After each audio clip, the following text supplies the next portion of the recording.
are back with the part 2 of chapter number 1. जिन्होंने भी part 1 नहीं देखा है सबसे पहले जाइए और पार्ट 1 देख कर आइए, तभी आपको पार्ट 2 अच्छे से क्लियर होगा। तो स्टार्ट करते हैं, कंटिन्यू करते हैं उस चैप्टर को। आई होप आप सबने पढ़ाई स्टार्ट कर दी होगी, अगर नहीं की है तो डू इट एसएप। चलिए let's move forward to the next concept, that is the scarcity. देखिए जहां पर भी वर्ड इकोनॉमिक्स आता है ना, वहां पर स्कैरसिटी अपने आप उसके पीछे पीछे चलकर आ जाती है। अब स्कैरसिटी होता क्या है? वैसे तो मुझे हिंदी में बहुत अच्छे से पता है, कमी को हम स्कैरसिटी बोलते हैं, लेकिन क्या इतने से मैं छोड़ दूंगी? मैं अभी तक तो आपने देख ही लिया होगा। चलिए तो आइए इसका बड़ा देसी सा एग्जाम्पल लेते हैं, जो आप सब हमारे साथ सबके साथ होता होगा और आपके साथ तो बहुत ज्यादा होता होगा। मेरे साथ भी बचपन में होता था कि भाई जब मैं पॉकेट मनी लेने जाती थी ना, तब मेरी पक्का लड़ाई होती थी पापा से। तो देखते हैं, आइए हम एक एग्जाम्पल लेते हैं। एक हमारी क्लास का कैरेक्टर है ये। Excuse my drawing please. Character का नाम क्या रखें? छोटू रख देते हैं। चलिए भाई सर का बर्थडे था, ठीक है। बर्थडे तो सबको मनाना होता है, आलीशान तरीके से मनाना होता है, राइट। इसने बोला पापा पॉकेट मनी दे दो, मेरा बर्थडे है, इस बार तो मुझे ज्यादा पॉकेट मनी दोगे ना आप, क्योंकि इस बार तो मेरा बर्थडे है। तो ठीक है, पापा बोले ठीक है 1000 रुपए ले लो। तो बोलता क्या पापा 1000 रुपए में क्या होता है? भीड़े टाइप आपका जमाने में होता होगा, हमारे जमाने में कुछ नहीं होता 1000 रुपए में।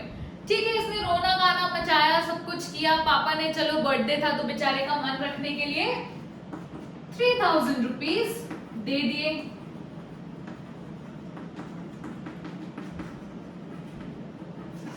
लेकिन ये जनाब के क्या थे, बड़ी ही ख्वाहिशें थी। इसको तो भाई पार्टी भी देनी थी अपने फ्रेंड्स को। इसको ये थोड़ा पढ़ा लिखा था, इसको नॉवेल्स वगैरह पढ़ने का भी शौक था, इसको बुक्स भी खरीदनी थी। भाई इसको लग रहा था पार्टी में जाऊं तो थोड़ा अच्छे से जाऊं, बन ठन के जाऊं, ताकि सेट होए मेरे से फ्रेंड्स मेरे।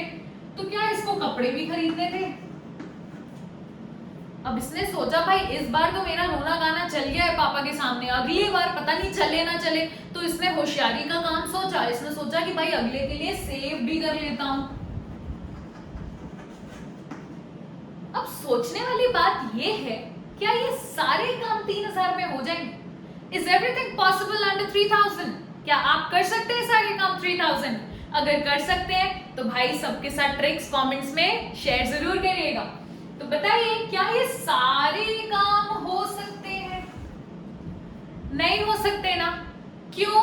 क्योंकि ये सारी क्या है? सबसे पहले ये तो हमारी बॉन्ड्स हैं, ये छोटू की बॉन्ड्स है सारी। क्या ये सारी बॉन्ड्स ये 3000 में कंप्लीट कर सकता है? नहीं भाई। अच्छा चलिए मैं ये 3000 को एक टर्म दे देती हूँ, एक इकोनॉमिक टर्म दे देती हूँ, दैट इज रिसोर्सेज, राइट। 3000 क्या है? रिसोर्स है, मेरे पास उतना ही अमाउंट है स्पेंड करने के लिए। तो रिसोर्सेज तो हमेशा मेरे पास क्या होते हैं? लिमिटेड। और बॉन्ड्स हमेशा मेरी क्या होती है? Unlimited, right. आप कोई भी स्टेज ऑफ लाइफ में हो, चाहे वर्किंग हो, चाहे स्टूडेंट हो, चाहे कितने भी बड़े हो गए, भाई हमारी बॉन्ड्स कभी खत्म नहीं होती। नया फैशन आया, नई जीन्स चाहिए, नया टाइप की कोई रणवीर सिंह ने शूज पहन के निकल गया वो एयरपोर्ट लुक में। भाई जिसको शूज का शौक होता है उसको लगता है नहीं मुझे यही शूज चाहिए, राइट। तो भाई आप देखिए कि अलग अलग हमारी बॉन्ड्स होती हैं, जैसे जैसे हमारी स्टेज ऑफ लाइफ होती है। क्या हम अपनी लाइफ से बड़े सैटिस्फाइड हैं थ्रू आउट? कोई भी सैटिस्फाइड नहीं है।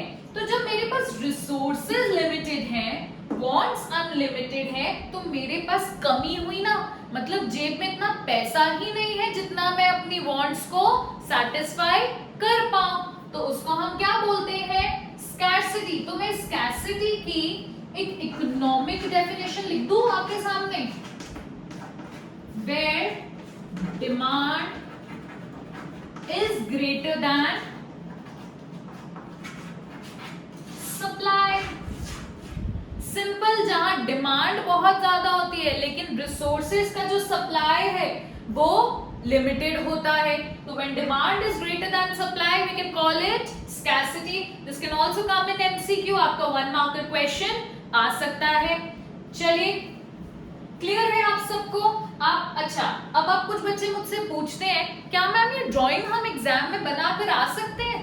बिल्कुल बनाकर आ सकते हैं, your teacher will be more than happy. लेकिन सिर्फ ड्राइंग बनाकर मत आना, तुम भी पिटोगे, मुझे भी पिटवाओगे, राइट? तो ये ड्राइंग के साथ अगर आप एक्सप्लेनेशन करके आएंगे, बिल्कुल कोई भी कुछ भी नहीं बोलेगा। आइए एक टॉपिक और देखते हैं, that is the problems of economy.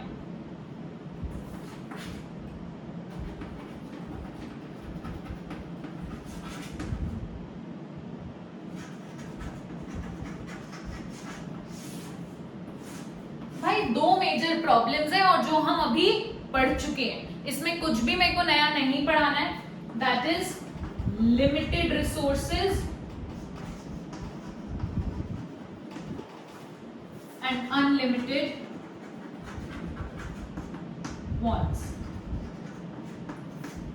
क्या ये सिर्फ इंडिया की ही प्रॉब्लम है? भाई इकोनॉमी तो सब जगह चल रही है, चाइना में भी चल रही है, नॉर्थ कोरिया में भी चल रही है, यूएस में भी चल रही है, इंडिया में भी चल रही है। क्या ये सिर्फ इंडिया की प्रॉब्लम है? नो, ये हर इकोनॉमी की प्रॉब्लम है। हर इकोनॉमी के लोग जो है जिनके पास रिसोर्सेज लिमिटेड है और हमको वांट्स अनलिमिटेड है। क्या चाइना के लोग सेटिस्फाइड हैं?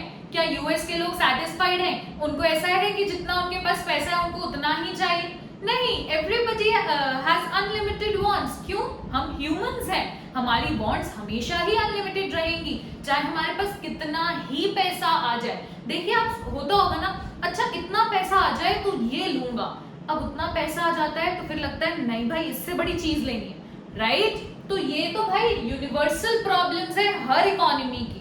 तो दो बेसिक प्रॉब्लम्स क्या क्या हुई? Limited resources and unlimited wants. Clear है everyone?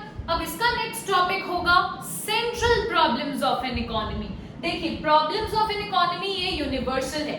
Central problems of an economy हम नेक्स्ट वीडियो में कवर करेंगे बिकॉज दैट्स अ थोड़ा लेंथी टॉपिक, वो उसके लिए एक सेपरेट वीडियो आएगी। क्लियर है? Okay, so that was it for this video. आपको अच्छे से समझ आ गया होगा। कोई भी डाउट है you can comment down below and don't forget to subscribe my channel and press on the bell icon. मिलते हैं अगले वीडियो के साथ।